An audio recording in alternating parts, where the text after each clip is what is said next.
మీ TV YouTube channel వ్యాపార ప్రకటనల కోసం ఈ నెంబర్కు సంప్రదించండి 903226562006 వ్యాపారం మీది ప్రకటన మాది.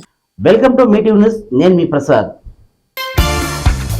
మీరు చూస్తున్నది Mee TV news. Motivate, educate, entertain. ఈరోజు మన గెస్ట్ ఎంప్లాయీస్ వాయిస్ ఎడిటర్, ప్రాజెక్టుల అధ్యయనవేత్త, సీనియర్ ఎడిటర్ మన కేవి గారు ఉన్నారు. మన స్టూడియోకి వచ్చారు. సార్ నమస్కారం. సార్ నమస్తే ప్రసాద్. పోరాడి సాధించుకున్న తెలంగాణ, ఎంతో మంది అమరులయ్యారు. నీళ్లు, నిధులు, నియామకాలు, ఇది మన ట్యాగ్ లైన్. దీనికోసం దాదాపుగా 9 సంవత్సరాలు మనం ప్రజలు కానీ, యువకులు కానీ, కర్షకులు కానీ, మేధావులు కానీ చాలా మంది పోరాడారు సార్.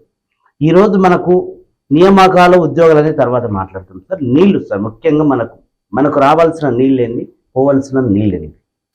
సస్యశ్యామల దేశం అయినా నిత్యం క్షామం. పొంగులు వారే నదీ జలాలు, ఉప్పు సముద్రం పాలంటాడు నారాయణ రెడ్డి గారు. ఆయన చెప్పిన మాట అక్షర సత్యం ఈరోజు.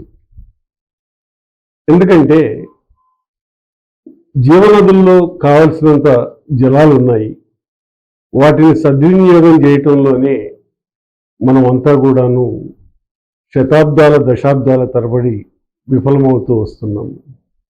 రానున్నవన్నీ జల యుద్ధాలే, నీటి కోసం జరిగే యుద్ధాలే. ప్రపంచంలో కొత్త అధ్యయనం మొదలవబోతుంది. నీటి అవసరాలు పెరుగుతున్న కొలది నీటి యుద్ధాలు కూడా ప్రారంభమవుతాయి. ఈరోజు ఉమ్మడిగా ఉన్నటువంటి ఆంధ్రప్రదేశ్లో తెలంగాణ రాష్ట్ర విభజన తర్వాత మరింతగా ఈ రెండు రాష్ట్రాల మధ్య జల వివాదాలు మొదలయ్యాయి. ఎందుకు ఈ జల వివాదాలు అంటే, ఒకరికి అన్యాయం జరిగినప్పుడు వివాదం మొదలవుతుంది, మరొకరిది పైచేయి అయినప్పుడు ఆ వివాదం మొదలవుతుంది. కాబట్టి మన కృష్ణానది పరివాహక ప్రాంతంలో 1974లో బచావతి ట్రిబ్యునల్ అని ఒక ప్రముఖ ఇంజనీర్ తోటి ఆనాటి కేంద్ర ప్రభుత్వం కృష్ణానది మీద ప్రవహించే జలాలు ఎన్ని, ఈ యొక్క మహారాష్ట్ర, కర్ణాటక, ఆనాడు ఉమ్మడి ప్రదేశ్ ఆంధ్రప్రదేశ్కు ఎంత నీటి వాటాలు కేటాయించాలని ఒక విధి విధానాన్ని చేయటం జరిగింది. దాని ప్రకారమే మహారాష్ట్రకు, కర్ణాటకకు, ఆ తర్వాత ఉమ్మడి ఆంధ్రప్రదేశ్కు కూడా నికర జలాలు ఉంటాయి. మిగులు జలాలు వేరు, నికర జలాలు వేరు. దాదాపు 2061 టీఎంసీలు నికర జలాలుగా గుర్తించింది బచావతి ట్రిబ్యునల్. వాటిని ఎగువనున్నటువంటి మహారాష్ట్ర కొంత, కర్ణాటక కొంత కేటాయించిన తర్వాత మిగిలిన 811 టీఎంసీలు మన ఉమ్మడి ఆంధ్రప్రదేశ్ కేటాయించింది. రెండు రాష్ట్రాలకి, ఉమ్మడి ఆంధ్రప్రదేశ్, ఆంధ్రప్రదేశ్, ఎందుకంటే ఆంధ్రప్రదేశ్ గా కేటాయించింది. అందులో 511 టీఎంసీలు ఆంధ్రప్రదేశ్ వాడుకోవాలని, 299 టీఎంసీలు తెలంగాణ వాడుకోవాలని ఆనాడు బచావతి ట్రిబ్యునల్ నిర్ణయించింది. అయితే ఇక్కడ ఒక విశేషం ఉంది. ఎక్కువ పరివాహక ప్రాంతం 29% కృష్ణానది తంగెడ వద్ద మహబూబ్ నగర్ జిల్లాలో అడుగుపెట్టిన తర్వాత 29% భూభాగంలో తెలంగాణ భూభాగం నుంచి నాగార్జున సాగర్ దిగువన పులిచింతల వరకు ఈ ప్రవాహం కొనసాగుతుంది. ఆ తర్వాత ఆంధ్రప్రదేశ్లోకి అడుగు పెడుతుంది. ఆంధ్రప్రదేశ్లో 9% మాత్రమే ఈ కృష్ణానది ప్రవహిస్తుంది.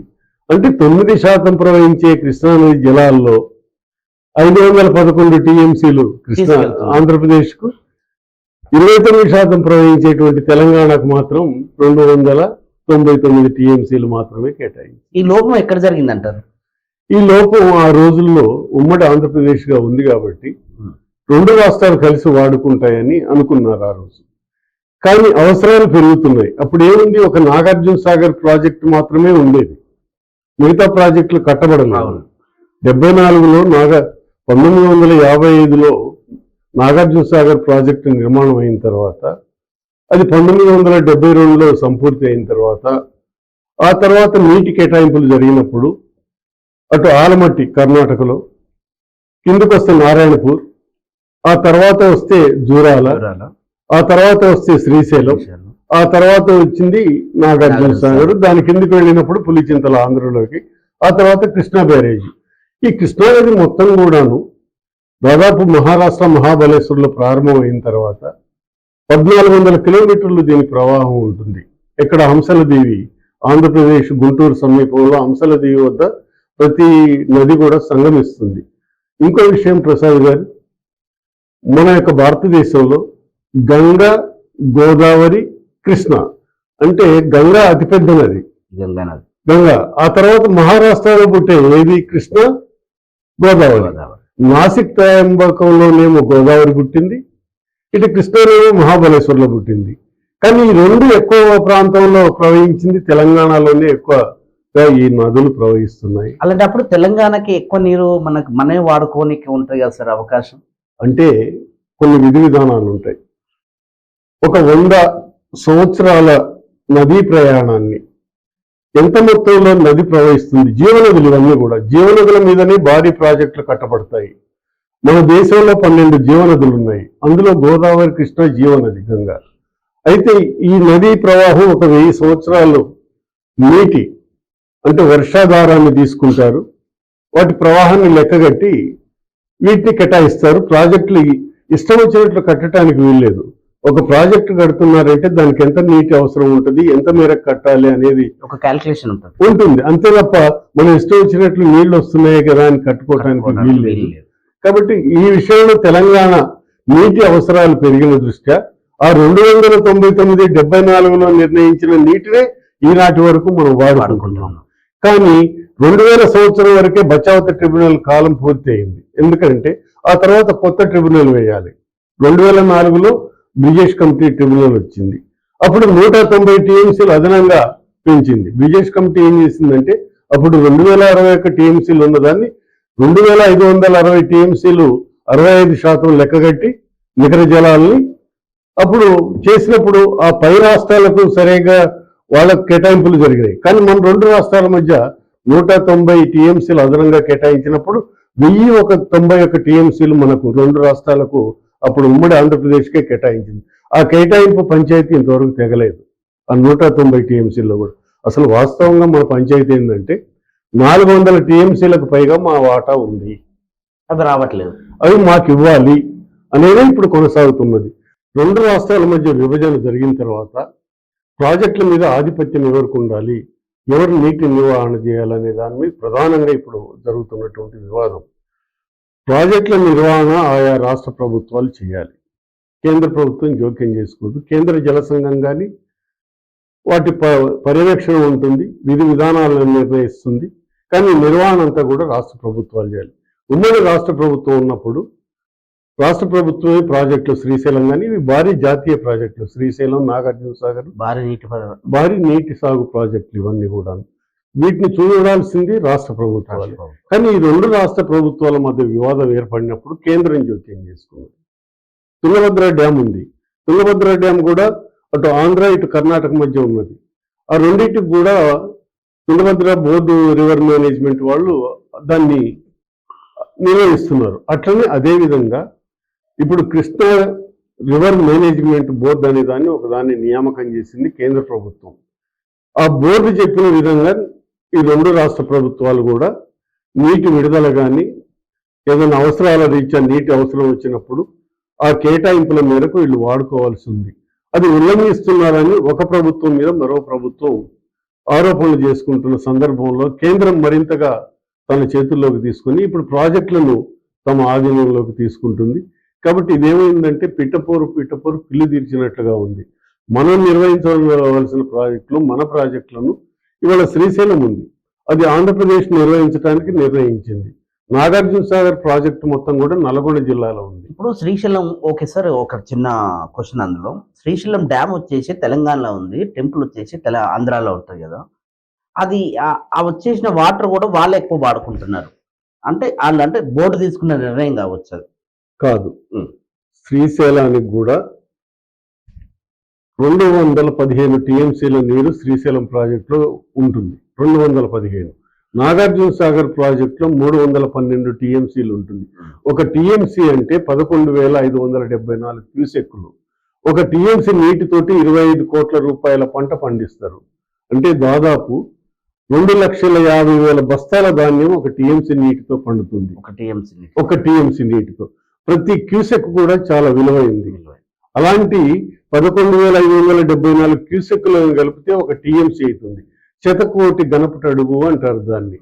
కాబట్టి శ్రీశైలంలో ఎంత నీటి నిల్వ ఉండాలన్నది నిర్ణయించింది. అంటే 215 టీఎంసీలు, వాస్తవంగా 360 టీఎంసీలు శ్రీశైలం ప్రాజెక్టులో నిల్వ ఉండాలి. కానీ పూడిక వచ్చేసింది. పూడిక రావడం వల్ల 215 టీఎంసీలకు పరిమితమైంది. అదేవిధంగా నాగార్జున సాగర్ 408 టీఎంసీలు దాని నికరమైనటువంటి నీటి విలువ. అయితే ఇవాళ ఏమైంది, 100 టీఎంసీలు పూడిక వచ్చేసింది దాంట్లో కూడా. ఇవాళ దాని యొక్క మొత్తం 312 టీఎంసీలకు పరిమితమైంది ఆ పూడిక ఉండటం వల్ల. కాబట్టి ప్రాజెక్టులు క్రమక్రమంగా పూడిక ఒకవైపు నుంచి వస్తున్నాయి, నీటి క్రమక్రమంగా తగ్గుతున్నట్టే కదా సార్, తగ్గుతున్నట్టే పూడిక వల్ల. కాబట్టి ఇవాళ నీటి అవసరాలు పెరుగుతున్నాయి, ప్రాజెక్టులు పెరిగినాయి. అంతే ఈ వివాదం మొదట్లో ఎక్కడి నుంచి వచ్చిందంటే, పోతిరెడ్డిపాడు శ్రీశైలం ప్రాజెక్టులో ఎన్టీ రామారావు గారు 1983లో తెలుగు తమ్ముళ్లకు తమిళ తంబీలకు నీటి ఎద్దడి తీర్చాలని చెప్పేసి ఆనాడు ఇందిరాగాంధీ ప్రధానమంత్రిగా ఉండగా ఒక 3 టీఎంసీల నుంచి 5 టీఎంసీలు తమిళనాడుకి ఇవ్వాలనే దాంతో పోతిరెడ్డిపాడు హెడ్ రెగ్యులేటర్ను శ్రీశైలం వెనక భాగంలో నిర్మించారు. 11,000 క్యూసెక్లు అక్కడికి పంపించాలని. రాజశేఖర రెడ్డి గారు ముఖ్యమంత్రి అయిన తర్వాత 11,000ను 44,000 చేసిండు. ఇప్పుడు జగన్మోహన్ రెడ్డి గారు వచ్చిన తర్వాత 88,000 దానికి ఆయన ఇప్పుడు శ్రీశైలం ఎత్తిపోతల పథకాన్ని మొదలు పెట్టారు. అక్కడ వివాదాలన్నీ కూడా చంద్రబాబు నాయుడు నిలసంగా ఉండి మచ్చుమరి దగ్గర నుంచి ఆల్రెడీ ఒక పథకాన్ని ప్రారంభించి నీళ్లు తోడుకుంటున్నారు. అయితే ఈ పోతిరెడ్డిపాడుకి పొక్కబెట్టి మా నీళ్లు జగన్ అక్రమంగా తరలిస్తున్నారనే ఆరోపణ ఇప్పుడు మన సభలో జరుగుతుంది, చట్టసభలో. అంటే ఈ గత ప్రభుత్వం చేసిన అగ్రిమెంట్ కావచ్చు, వాళ్ళు చేసిన మరి ఎలాంటి నిర్ణయం తీసుకున్నారో దానికి పొక్కబెట్టి నీళ్లు తీసుకోకపోతే కూడా గత ప్రభుత్వం పట్టించుకోవట్లేదని ఒక ఆరోపణ. ఇది ఎట్లా చూడొచ్చు సార్? ప్రసాద్ గారు మంచి ప్రశ్న సార్. ఇది అనుమతులు లేవు, ఎవరు ఇష్టం వచ్చినట్లు వాళ్ళు తీసుకెళ్తా ఉన్నారు. అందుకని గ్రీన్ ట్రిబ్యునల్ లో కూడా కేసులు వేయటం జరిగింది. పర్యావరణ అనుమతులు లేవు, వీటి ఎట్లా ఈ ప్రాజెక్టులకు అనుమతులు లేవు, ఎట్లా తీసుకెళ్తున్నారని. ఇది ఒక 80,000 క్యూసెక్కులు మిగులు జలాల నుంచి అంటే అసలు శ్రీశైలం ఒట్టిపోద్ది, నాగార్జున సాగర్ నీరే కిందికి ప్రవహించదు. కాబట్టి ఇది కాదు విధానం. మన ఎస్ఎల్బిసి ఉంది, శ్రీశైలం లెఫ్ట్ బ్యాంక్ కెనాల్, దాదాపు 15 సంవత్సరాలు అయింది. ఆనాడు వైఎస్ రాజశేఖర రెడ్డి ఉన్నప్పుడు ఎలిమినేట్ మాధవ్ రెడ్డి ఎత్తిపోతల ప్రాజెక్టు పెట్టినప్పుడు తెలంగాణ నల్గొండ జిల్లాకు నీళ్లు కావాలన్నప్పుడు అది కాదు, ఈ ఎత్తిపోతల పథకం ఫీజిబిలిటీ కాదు, ఎప్పటికైనా ఇబ్బంది, దీనికి భారం ఎక్కువ ఉంటుందని చెప్పి శాశ్వత పరిష్కారం ఏంటంటే శ్రీశైలం బ్యాక్ నుంచి సొరంగ మార్గం ద్వారా దీనికి చేసినట్లయితే డిండి రిజర్వాయర్ లో కలిపితే డిండి నుంచి ఇటు దేవరకొండ ప్రాంతం కానీ దిగువన నల్గొండ జిల్లా ప్రాంతం కానీ సస్యశ్యామలం అవుతుంది. దాదాపు 7 లక్షల ఎకరాలకు నీరు వస్తుంది. ముఖ్యంగా ప్రసాద్ గారు నాకు బాధాకరమైన విషయం ఏంటంటే, మన మహబూబ్ నగర్ జిల్లా ఇది వలస జిల్లాగా ఉన్నప్పుడు ఎందుకు నీటి ప్రవాహం అంతా కూడా మహబూబ్ నగర్ జిల్లా నుంచి వెళ్తుంది, కానీ ఇది వలస జిల్లా, కరువు జిల్లా, క్షామం జిల్లా, పంటలు పండని జిల్లా. అంటే ఈ రోజు 4 ప్రాజెక్టులు వచ్చినాయి మన మహబూబ్ నగర్ జిల్లా ప్రాంతానికి. ఒకటి మెయిన్ గా ప్రియదర్శిని దూరాల ప్రాజెక్టు, అది ప్రాజెక్టు కాదు, ఒక రిజర్వాయర్ మాత్రమే. 18 టీఎంసీలకు అక్కడ కెపాసిటీకి అనుమతి ఇచ్చింది, కానీ వాళ్ళు ఎంత 9.5 టీఎంసీలు మాత్రమే. అంటే 1,00,000 ఎకరాలు పండాల్సిన దగ్గర 80,000 ఎకరాలు మాత్రమే పండుతుంది. అంటే పూర్తి స్థాయిలో మనం నీటిని ఉపయోగించుకోలేకపోతున్నాము మనకు కేటాయించిన వాటర్. ఇది ఎవరి లోపం ఉంది సార్? మన ప్రభుత్వాల పక్షపాత ధోరణి ఉండొచ్చు. ఎందుకంటే ఆనాడు ఉమ్మడి ఆంధ్రప్రదేశ్ లో ఆ ముఖ్యమంత్రులు ఉన్న దాన్ని బట్టి ప్రాధాన్యత ఉంది. ఇవాళ రాజశేఖర రెడ్డి ముఖ్యమంత్రి అయితే రాయలసీమకు ఇంట్రెస్ట్ గా తీసుకెళ్లాడుగా 40 రిజర్వాయర్లు పెట్టించాడు శ్రీశైలం తెలుగంగ నుంచి 40, దాదాపు 300 టీఎంసీల వాటర్ ను కూడా తీసుకెళ్లటానికి వాళ్ళు సిద్ధంగా ఉన్నారు. మన దగ్గర ఏముంది, ఎస్ఎల్బిసి మాత్రమే ఉంది. జురాల ప్రాజెక్ట్ ఏముంది, 9.5 టీఎంసీలు మాత్రమే. దాని కిందకు వచ్చినప్పుడు ఎస్ఎల్బిసి 29 టీఎంసీలు కేటాయించారు. అది కేటాయిస్తే దాదాపు 5 నుంచి 7 లక్షల ఎకరాలకు నీరు అందించేటువంటి అవకాశం ఉంది. ఇప్పుడు కలవకుర్తి ఎత్తిపోతల పథకం ఇది 20 టీఎంసీలకు పైగా మన కేటాయింపు ఉంది. దీని కింద 2,60,000 ఎకరాల పండించాలి, కానీ వాళ్ళు ఎంత పండుతుంది దీని కింద? ఈ కాలువనే పూర్తి కాలేదు. అట్లనే నెట్టెంపాడు ఉంది, జవహర్ నెట్టెంపాడు, దాని కింద కూడా 2 లక్షల ఎకరాలకు పైగా పండాలి. ఎక్కడ పండుతుంది? రాజోలి బండ ఉంది, అది ఎప్పుడు కూడా రెండు రాష్ట్రాల మధ్య వివాదం రగులుతూనే ఉంటుంది. దాని కింద కనీసం 80,000 ఎకరాలు కూడా పండటం లేదు. సార్ మరి మనం పోరాడి సాధించుకున్న తెలంగాణ ముఖ్యమైన నీళ్ళ కోసమే. ఆ నీళ్లు కూడా సరిగ్గా మనం వినియోగించుకోవడం లేదు. ఈ లోపం అంటే మేధావులు కావచ్చు, కర్షకులు కావచ్చు, రాజకీయ నాయకులు కావచ్చు, ఇంజనీర్లు కావచ్చు, యువత కావచ్చు, చాలా మందితో కూడుకున్న సంపన్నమైన రాష్ట్రం అన్నది ఎందుకు ఇంకా వెనుకబడుతున్నాం? ప్రసాద్ గారు చెప్పే మాటలు వేరు, ఆచరణ వేరు అన్నది మనకు అర్థమవుతుంది ఇప్పుడు. ఎందుకంటే నీళ్లు ముఖ్యంగా తెలంగాణ ఎందుకు వెనకబడిపోయిందంటే, నీళ్లు ఎక్కడైతే సమృద్ధిగా ఉంటాయో పంటలు అక్కడ సమృద్ధిగా పండుతాయి, ప్రజలు ఆర్థికంగా ఎదుగుతారు, అక్కడ ఆ ప్రాంతం అంతా కూడా అభివృద్ధి పదంలో ముందుకెళ్తుంటుంది. ఆంధ్రప్రదేశ్ ఎందుకు అభివృద్ధి పదంలో ఉందంటే, గోదావరి నది ప్రవాహం ఏదైతే ఉందో అది ధవళేశ్వరం దగ్గర ఆనకట్ట కట్టడం వల్ల ఆ ప్రాంతం అంతా సస్యశ్యామలంగా మారింది. అంతకంటే ముందు కృష్ణానది మీద, అది కట్టిన తర్వాత కృష్ణానది మీద బ్యారేజీ కట్టారు. 12-13 లక్షల ఎకరాలకు అక్కడి నుంచి నీరు పోయింది. మనం నాగార్జున సాగర్ కట్టుకుంటే నల్గొండ జిల్లాకు వచ్చింది ఎంత? 22 లక్షల ఎకరాలు నాగార్జున సాగర్ కింద. కుడి ఎడమ కాలువలకు, కుడి కాలువకి ఎంత? 12-11 లక్షల ఎకరాలు పండితే ఎడమ కాలువ కింద 10 లక్షల ఎకరాలు పండుద్ది. కానీ మన నల్గొండ ఖమ్మం జిల్లాకు వచ్చినప్పుడు 7-6 లక్షలు మాత్రమే ఉంది. మిగతా మళ్ళీ ఆంధ్రప్రదేశ్ లోకి వెళుతుంది. ఇటువంటి వివక్షత కొనసాగితే ఏ విధంగా? సార్ ఇంకో క్వశ్చన్ సార్, మీకు దీనికి రిలేటెడే. లక్షల కోట్లు ఖర్చు పెట్టి కాళేశ్వరం ప్రాజెక్ట్ నిర్మించుకున్నాం, లక్షల కోట్లు. ఇప్పుడు ఎన్ని లక్షలకు మనం పంటకి నీరు అందించగలుగుతున్నాం? ఇప్పుడు ప్రభుత్వం చెప్పే లెక్కలే మనం చెప్పే లెక్క కాదు సార్. ఇవాళ మేడిగడ్డ 1 లక్ష కోట్లు ఖర్చు పెట్టాం ఈ ప్రాజెక్టు కంటుంది. 20 లక్షల ఎకరాలకు నీరు ఇస్తామని చెప్తుంది, 1 కోటి ఎకరాలు కాదు. అదే ఆనాడు చెప్పింది 1 కోటి ఎకరాలు నీరు ఈ తెలంగాణ ప్రాంతం అంతా కూడా ఈ ప్రాజెక్టులు కానీ ఎత్తిపోతల అందులో కొంగిన మేడిగడ్డ దగ్గర పిల్లల విషయం కూడా చెప్పండి. అయితే ఇదంతా టెక్నికల్ లోపమే సార్. ఇది క్లియర్ కట్ గా ఇస్తున్నటువంటి కేంద్ర ప్రభుత్వం ఏదైతే నిపుణులు ఉన్నారో వాళ్ళు ఇస్తున్నటువంటిది ఏదైతే ఉందో ఇది సరైనటువంటి టెక్నికాలిటీగా కట్టలేదు. అందువల్ల మీ కుంగుబాటు. ఇవాళ నాగార్జున సాగర్ ఉంది. అవును సార్, అదే 1974లో ప్రారంభించిన ప్రాజెక్ట్ ఇప్పటి వరకు చిన్న రిపేర్ కూడా కాదు. 1955లో నిర్మాణం ప్రారంభించి 74లో అది పూర్తయితే 72లో ఇవాటి వరకు అది ఏ మాత్రం కూడా దొరకలేదు. ఎందుకంటే ఒక్క విషయం దానికి ఉదాహరణగా మంచి విషయం గుర్తు చేసిండ్రు. 2009లో ప్రాజెక్టు 15 లక్షలు 16-17 లక్షల వరకే ఫీజిబిలిటీ ఉంది ఆ ప్రాజెక్టుకు. అంటే ఒక 10 లక్షల క్యూసెక్లు వస్తే 15-16 లక్షల ఎక్కువ స్ట్రెంత్ తోటి కడతాడు ప్రతి ప్రాజెక్టు. అంతవరకే పరిమితం కాదు డ్యామ్ యొక్క కెపాసిటీ స్ట్రెంత్.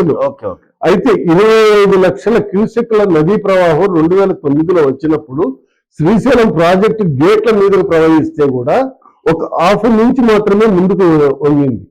కొన్ని కోట్ల బరువులు ఆ ప్రాజెక్ట్ డ్యామేజ్ అయితే జరగలేదు సార్. ఎక్కడ కూడా డ్యామేజ్ అంటే అది కాంక్రీట్ డ్యామ్. శ్రీశైలం వచ్చేసి కాంక్రీట్ ప్రాజెక్టు, నాగార్జున సాగర్ వచ్చి మానవ నిర్మితమైనటువంటి మనుషుల చేత నిర్మించబడినటువంటి రాయి, సిమెంటు, ఇసుక ఈ 3 మాత్రమే కలిపి కట్టినటువంటి అతి తక్కువ ఖర్చుతో కట్టినటువంటి 127 కోట్ల రూపాయలతో కట్టినటువంటి. అందుకని ఎకరకు 600 రూపాయలు మాత్రమే ఆనాడు ఖర్చు చేశారు. ఈ కాళేశ్వరానికి 20 లక్షల రూపాయలు అయితే ఇవాళ ఎంత ఆదాయం? ప్రతి సంవత్సరం కూడా 14,000 కోట్ల రూపాయలు కరెంటు ఖర్చు పెట్టాలి. గ్రావిటీ డ్యాములు వేరు, ఎత్తిపోతల పథకాలు వేరు. కాబట్టి ఎత్తిపోతల పథకాలు ఐరావతాలు, వైట్ ఎలిఫెంట్స్, వాటికి పెట్టుబడి పెడితేనే పనిచేస్తాయి. కాబట్టి ఎడారిలో నీళ్లు తెప్పిస్తున్నాడు కేసీఆర్ గారు అని అందరం అనుకున్నాం. కానీ వాటి పోషణ భారం ఇవాళ భారంగా మారింది. సార్ ఇంత ఖర్చు పెట్టి ప్రాజెక్టులు పెడుతున్నాము, అయినా కూడా 100% రైతులకు వాటర్ ఇవ్వలేకపోతున్నాము. సో ఇంత ఖర్చు మళ్ళీ ఇది ప్రజల మీద భారమే కదా సార్? ప్రతి పైసా ప్రతి రూపాయి ప్రభుత్వం ఖర్చు పెట్టేది ప్రజలు ఇచ్చేటువంటి అనేక పన్నుల రూపాల్లో కానీ అనేక రూపాల్లో ఇచ్చేదే తప్ప ఎవరు కూడా తమ సొంతంగా ఖర్చు పెట్టేది లేదు. కాబట్టి ప్రభుత్వం ప్రజలు ఇచ్చే పైసల్ని చాలా జాగ్రత్తగా ఖర్చు పెట్టాల్సిన అవసరం. ఒకటి ప్రసాద్ గారు, ఇవాళ ఎస్ఎల్బిసి 10,000 కోట్లు కాదు, దాంతో ఇవాళ కంప్లీట్ అవుతుంది. 5.5-7 లక్షల ఎకరాలకు నీరు ఇస్తుంది. ఢిల్లీ ప్రాజెక్ట్ పక్కన పెట్టిండ్రు. ఇవన్నీ ఏంటిది? లక్షల కోట్లు అయ్యేదానికి ప్రాధాన్యత ఇచ్చిండ్రు. 10,000 కోట్లు అయితే దక్షిణ తెలంగాణలో ఉన్నటువంటి ప్రాజెక్టులన్నీ నిర్లక్ష్యం చేయబడ్డాయండి.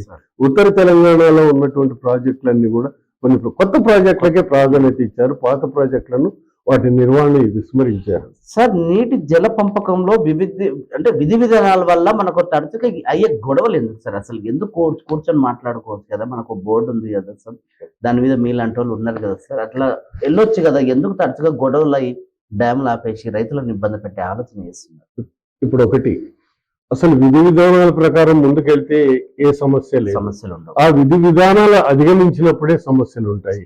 ఇవాళ మనకు క్లియర్ కనపడుతుంది, 511 టీఎంసీలు ఇది ఆంధ్రప్రదేశ్ ఇస్తే మనకు 299 టీఎంసీలు ఇస్తే అందులో 200 టీఎంసీలు కూడా మనం ఉపయోగించుకోలేకపోతున్నాం పూర్తి స్థాయిలో. అయినా కూడా మీరు ఇంకా ఎక్కువ నీళ్లు వాడుకుంటున్నారని ఆంధ్రప్రదేశ్ ప్రభుత్వం చెప్పడం చాలా హాస్యాస్పదంగా ఉంది. ఎందుకంటే చాలా బాధాకరమైన విషయం ఏంటంటే, ఎప్పుడు కూడా 2 రాష్ట్ర ప్రభుత్వాల మధ్య వివాదం వచ్చినప్పుడు కేంద్ర ప్రభుత్వం, కేంద్ర జల సంఘం వాటికి నివేదించాలి, వాళ్ళు పరిష్కరించాలి. అయితే మన ఎన్నికలప్పుడు మొన్న డిసెంబర్ 31 తారీఖు నాడు పోలీసు బలగాలను పంపించి డ్యామ్ మీదకి, నాగార్జున సాగర్ మీదకి పంపించి ఒక యుద్ధ వాతావరణాన్ని సృష్టించటం అన్నది దేనికి సంకేతం? కాబట్టి ఇది తరిక కాదు కదా. తెలంగాణ ప్రభుత్వం ఎన్నికలు ఆ రోజు తెల్లారితే ఎన్నికలు జరుగుతాయి, ఆ రోజు రాత్రి ఒక దేశం మీదకి మరో దేశానికి యుద్ధానికి పంపినట్టు పంపిస్తే ఇది పెరగటానికా తగ్గించుకోవటానికా? కాబట్టి ప్రభుత్వంలో ఉన్న అధినేతలు ఆలోచించాలి.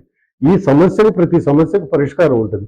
ఈ పరిష్కారం ఎవరు చేస్తారు, ఎవరి చేతుల్లో ఉంటుంది, ఏ విధంగా చేయాలి అన్నది ఉంటుంది తప్ప నాదే ఆధిపత్యం అంటే మాత్రం అక్కడ కుదరదు. వాళ్ళ తెలంగాణ ఎందుకు ఏర్పడ్డది? అందుకే ఏర్పడ్డది. నా ఆధిపత్యం నాది, నేను అన్నప్పుడే తెలంగాణ ప్రజల ఆత్మగౌరవం ముందుకు వచ్చింది. అందుకని తెలంగాణ ఏర్పడటానికి నీళ్లు, నిధులు, నియామకాలు. సార్, నీళ్లు నిధులు నియామకాలు, జై తెలంగాణ. మన రాష్ట్రం మనకు కావాలి, మన జాబు, మన ఉద్యోగం మనకు కావాలి, ఒకరి కింద బతకాల్సిన అవసరం లేదని పోరాడి సాధించుకున్న తెలంగాణలో ఎంతో మంది అమరులయ్యారు.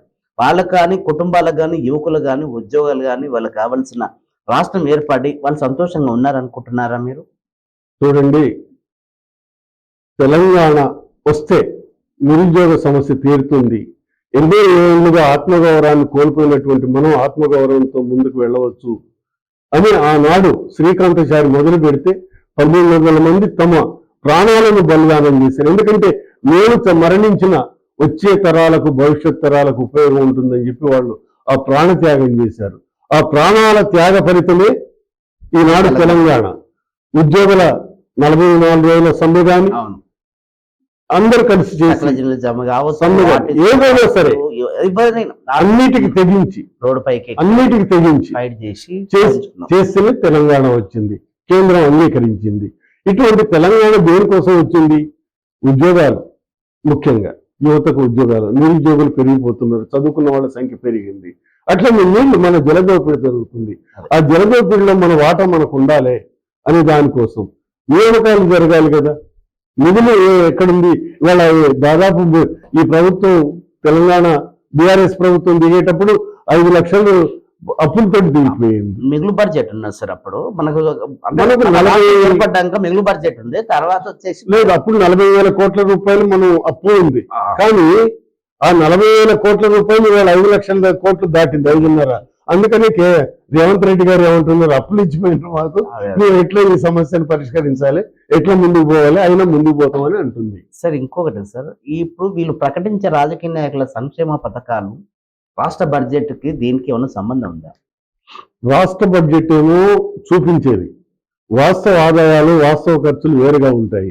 ఇవాళ రేవంత్ రెడ్డి గారి ప్రభుత్వం, కాంగ్రెస్ ప్రభుత్వం ఏర్పడిన తర్వాత 2.5 లక్షల కోట్లు బడ్జెట్లు చూపించారు. పథకాల కోసమే దాదాపు 25% పథకాల కోసమే కేటాయించారు. 50,000 కోట్లకు పైగా పథకాల కోసం, 6 గ్యారంటీల పథకం. అదేమో నీళ్లు, నిధులు, నియామకాలు. ఇదేమో 6 గ్యారంటీల పథకం. ఉచిత బస్సు, ఆరోగ్యశ్రీ డబుల్ చేస్తాం, తర్వాత 500 రూపాయలకి సిలిండర్, నిన్నే అది లాంచ్ చేశారు. 200 ఫ్రీ కరెంట్ అని ఉచిత పథకాలు. వీటన్నిటికంటే ఉచిత విద్య, ఉచిత వైద్యం, ఉచిత న్యాయం అందజేస్తే ప్రజలకు ఎంతో మేలు జరుగుతుంది. సార్, నాది ఒక సలహా సార్, ఇన్ని సంక్షేమ పథకాలు ప్రకటించే దానికన్నా నాణ్యమైన విద్య, నాణ్యమైన వైద్యం, మంచి పవర్ ఇవి ఇస్తే ప్రజలకు వాళ్ళే చూసుకుంటారు కదా సార్. ఈరోజు చిన్న పిల్లోని జాయిన్ చేద్దామంటే లక్షల్లో ఉంది ఫీజు, దాని మీద ఎవరు మాట్లాడలేదు సార్. దీనికి నియంత్రణ అనేది చట్టం లేదా సార్? ప్రసాద్, ప్రభుత్వాలకు చిత్తశుద్ధి ఉంటే ఏదైనా సాధ్యమే. ఉమ్.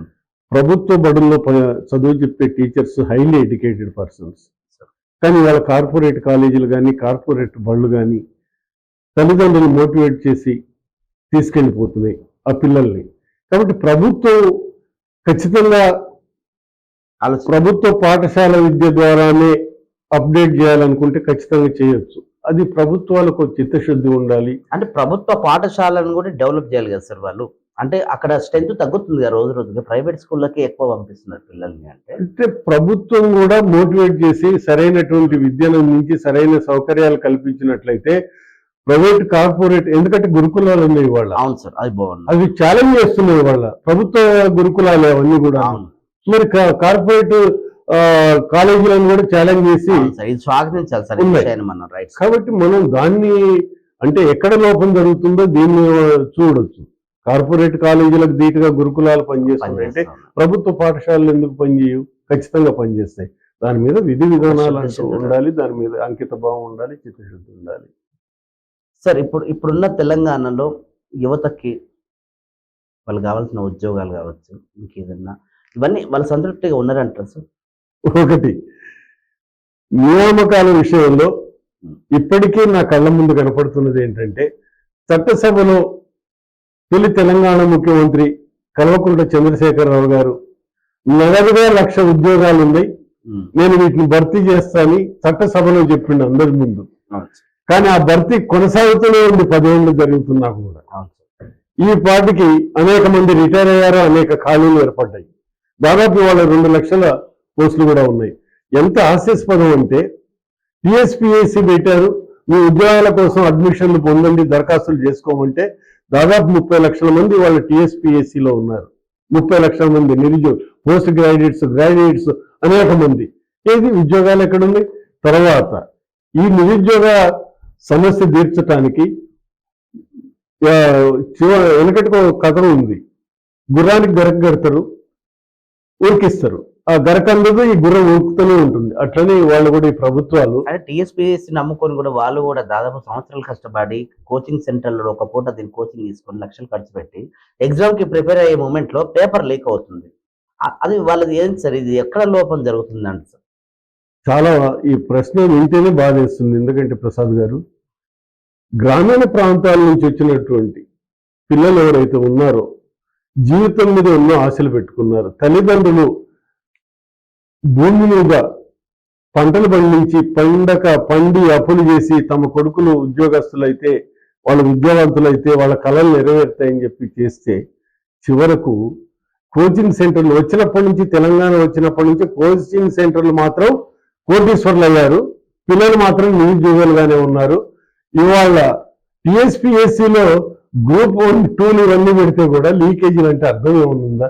ఇంకెక్కడ అక్కడే లీకేజ్ అయిన తర్వాత చిత్తశుద్ధి ఏంటి? ప్రభుత్వమే దీనికి బాధ్యత. ఆ స్టూడెంట్స్ ఎక్కడికి వెళ్ళారు సార్? వాళ్ళు బాగా చెప్పుకోవడం. వాళ్ళు ఒక్కసారి ఒక ఎగ్జామ్ రాసి వాళ్ళని కొండంత ఆశతో ఎదురు చూస్తున్న సమయంలో ఇది రద్దయిందని చెప్తే ఒక పెద్ద బాంబు వాళ్ళ మీద వేసినట్టే కదా. కాబట్టి ఇటువంటి జరగటం అన్నది యువతను నిర్వీర్యపరచటం, వాళ్ళలో అసంతృప్తిని రగిల్చటమే తప్ప మంచిది కాదు ఈ పద్ధతి. సార్ దీనికి రిలేటెడ్ గానే యువత ఎట్లాగో వచ్చింది కాబట్టి వాళ్ళ మీద నాది క్వశ్చన్ సార్.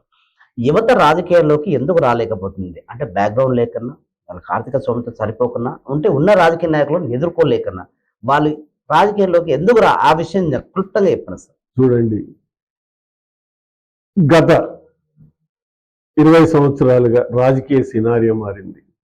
ఇదివరకు ప్రజాసేవ చేస్తేనే ప్రజల్లో ఉంటాము అనే ఒక భావన ఉండేది, కాన్సెప్ట్.